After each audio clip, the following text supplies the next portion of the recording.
वंदे गुरु परंपराम। गुरुर्ब्रह्मा गुरुर्विष्णु गुरुर्देवो महेश्वरः गुरुर्साक्षात् परब्रह्म तस्मै श्री गुरुवे नमः। वंदे गुरु परंपराम का मतलब है कि आने वाली जो यह गुरु पूर्णिमा है, प्रत्येक गुरु पूर्णिमा को व्यास पूजन, गुरु पूजन, गुरु चरणों का अर्चन बंदन किया जाता है। प्रत्येक मनुष्य कहीं ना कहीं अपने गुरु के चरणों से प्रीत लगाते हैं और उनके चरणों में समर्पित करते हैं, अपने भावों को उनके प्रति निवेदित करते हैं।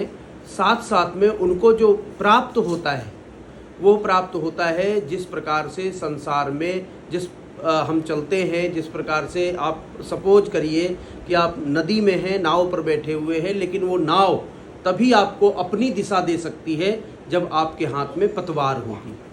इसी प्रकार से इस संसार रूपी नावों में बैठे हुए प्रत्येक मनुष्य को पतवार रूपी गुरु चाहिए होता है, जो ध्यान मूलम गुरुर्मूर्ति, पूजा मूलम गुरुर्पदम, मंत्र मूलम गुरुर्वाक्य, मोक्ष मूलम गुरु कृपा।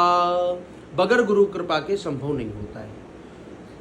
कहने का तात्पर्य ये है कि हमें अंधकार, जिस अंधकार में जिस नियमावली, संयमावली और प्रश्न उत्तर, इन सब जिज्ञासाओं में हम निरंतर उथल पुथल अपने मन को करते रहते हैं, हमारा हृदय गतिशील रहता है, ये अच्छा है, वो अच्छा है, ये पृथक है, वो निरर्थक है, ये सार्थक है, ये अच्छा नहीं है, ये खराब है। बहुत सारी उलझनें जो हमारे मन में रहती हैं, उन सब उलझनों के जो उत्तर है वो हमें प्राप्त होते हैं गुरु से। इसलिए हमें गुरु वर्ण करना पड़ता है। नियमावली में गुरु पूजन होता है। जिन्होंने गुरु किए हुए हैं वो अपने गुरु का पूजन करते हैं। और एक बात और बता दूं, गुरु शरीर से नहीं होते हैं, गुरु तो भाव से होते हैं। जो शरीर रूपी गुरु आपके सामने प्रत्यक्ष में है उनका आप जाकर के पूजन करें। जिनके गुरु नहीं भी हैं वो अपने गुरु के चरणों का ध्यान करते हुए अथवा उनकी पादुका को अपने घर में स्थापित करके उनका पंचामृत के द्वारा स्नान करवाएं, अथवा सामने हो तो पंचामृत के द्वारा स्नान करवाएं। जल से, शुद्ध जल से स्नान करा करके अंगूठे में गुरु पद नख पद मणिगण ज्योति, गुरु के दाहिने पैर के दाहिने अंगूठे में आप रोली लगाएं, चावल लगाएं, चंदन लगाएं और फिर उसके बाद में वहाँ प्रणाम करें। उस अंगूठे के जो नख है, नाखून है, उसको अपने मस्तिष्क सहस्त्रार्ध पे स्पर्श करवाएं। आपके जितनी भी ज्ञानेंद्रियां, कर्मेंद्रियां, ये सब जो है वो जागृत हो जाएंगी। फिर अष्ट सिद्धि नवनिधि, जिसे हम सुनते हैं केवल, जिसे कभी महसूस नहीं करते हैं, वो प्राप्त होगी। अज्ञानतिमिरान्धस्य ज्ञानांजनशलाकया चक्षुरुन्मीलितं येन तस्मै श्री गुरुवे नमः। जिस अज्ञानता के वश में हम निरंतर चलते रहते हैं, हमें रास्ता पता नहीं होता है, हमें किधर मुड़ना है ये पता नहीं होता है, हमारा जीवन सार्थक कैसे होगा ये पता नहीं होता है, हमारा जीवन कैसे उत्कृष्ट होगा ये पता नहीं होता है, हमारे जीवन को कहाँ ले जाना है, हम अपने जीवन को किस गतिविधि में ले जाएं, किस तरीके से हम अच्छा करें, हमेशा अच्छा करें, हमारे लिए अच्छा हो, परिवार के लिए अच्छा हो, समाज के लिए अच्छा हो, राष्ट्र के लिए अच्छा हो और हमारे लोक परलोक के लिए अच्छा हो, ये सब बताने के लिए हमें गुरु की आवश्यकता होती है।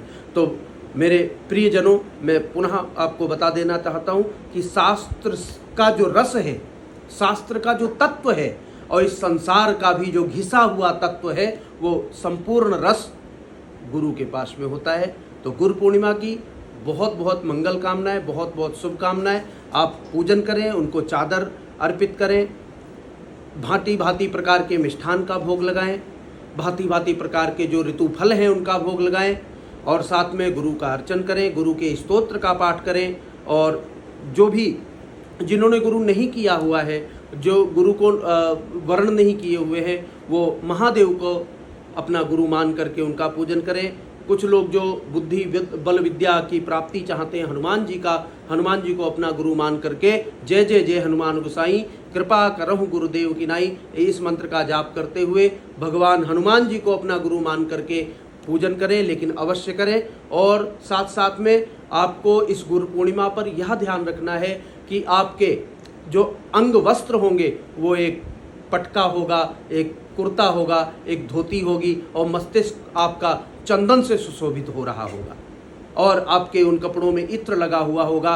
देवम भूत्वा देवम यजेत, आप देवता बन करके जब गुरु का पूजन करेंगे तो निश्चित रूप से समस्त विनायकम गुरुम भानुम ब्रह्म विष्णु महेश्वरान, ये सभी जो देवता हैं, जो साक्षी भूत हैं, ये आपके ऊपर कृपा करेंगे और गुरुदेव की प्रसन्नता समस्त रूप से आपके जीवन में बनती चली जाएगी, बढ़ती चली जाएगी, सुशोभित होती चली जाएगी और सायुज्यता की प्राप्ति की ओर आपको अग्रसर करने लगेगी और वही सामीप्यता का फल आपको प्राप्त होगा। सायुज्यता और सामीप्यता मिल जाए, इससे बढ़कर के जीवन में और कोई ध्येय नहीं हो सकता, इससे बढ़कर के जीवन में और कोई उद्देश्य नहीं हो सकता है। तो हमें अपने उद्देश्य पर चलना है, हमें अपने पथ पर चलना है, हमें अपने मार्ग को सुशोभित करना है, प्रशस्त करना और प्राप्त करना है। उन मार्ग में चलना है जहाँ से हमारा आज सुधरे, हमारा कल सुधरे, जो हमने पीछे वाले कल में जो कुछ भी